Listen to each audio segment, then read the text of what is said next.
Disgrasya. Oh no! Disgrasya. Ngayong New Year. Banggaan, nasagi, ano yan. Ayun, patay.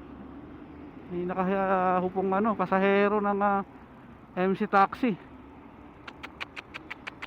Ngayong January 1, 2025. Naku po, napakabuena manong disgrasya niyan.